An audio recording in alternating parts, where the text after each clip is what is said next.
Hello there, brothers, and welcome to a new Bible study. As you may know, I'm posting now 3 times a week.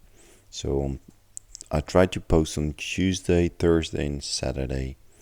So today is the last one for the week, and we study Titus 2, verse 4 and 5. And Paul's still talking about the older women.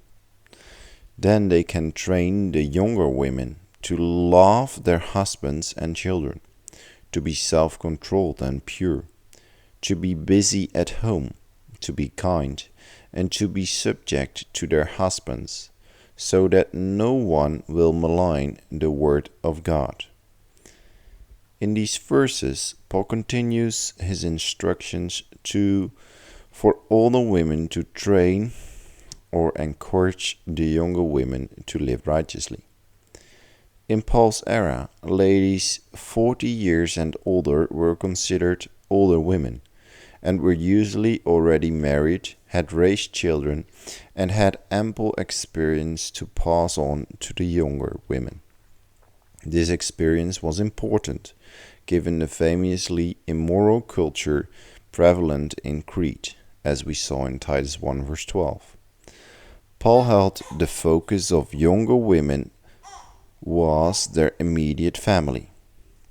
Contrasted with the non-believing neighbors, a young Christian woman should remain faithful to their husband, showing him and their children love. Paul develops this theme of how husbands and wives should treat one another in Ephesians 5 verse 22 and to 33. Wives are meant to respect their husband, and husbands are to love their wives as themselves. Sorry on the background, that was my little boy. He just needed his sucker. I hope he stays quiet for now. But let's continue. In verse 5, Paul highlights 5 specific areas for young women to live righteously. First, young women are to be self-controlled, a trait also expected of men. Second, they were to be pure, a trait so highly valued by Paul, he mentioned it 3 times in Titus 1 verse 15. Third, young women were to be busy at home or homemakers. This phrase does not prohibit women working outside the home. Rather, it highlights the critical role women have within the home. Some women in Crete were likely known for being lazy and living for pleasure.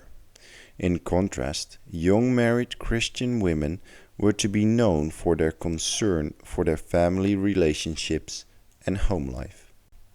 Fourth, young women were to be kind, a fruit of the Spirit captured in Galatians 5 verse 22 and 23. And fifth, young women were to be subject to their own husbands. Again, in stark contrast to the culture in Crete, where non-believer wives likely disrespected their husbands. Paul also develops this concept of wives being subject or submitting to their husband in Ephesians 5 verse 22 to 33, as does Peter in 1 Peter 3 verse 5. This submission does not mean living as a servant or never taking initiative. Rather, it means living with love under a husband's leadership, as we read in Ephesians 5 verse 22 to 33. Paul compares Christian marriage with the relationship between Christ and his church. Brothers, may we never forget the encouraging, supportive, and important role mature Christian women provide to helping younger women live righteously as they navigate the many challenges of married life and motherhood. Likewise, we, who are more mature in our faith, or I don't know how your faith is, but my faith is not so mature, but we have a similar obligation to young men or men that are less experienced in the faith. Just use your experience, use what God have told you and what He teached you in your life through all the challenges and adventures that He gave to you.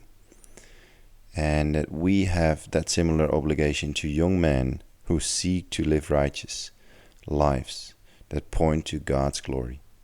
May God bless us, and I hope to see you next week.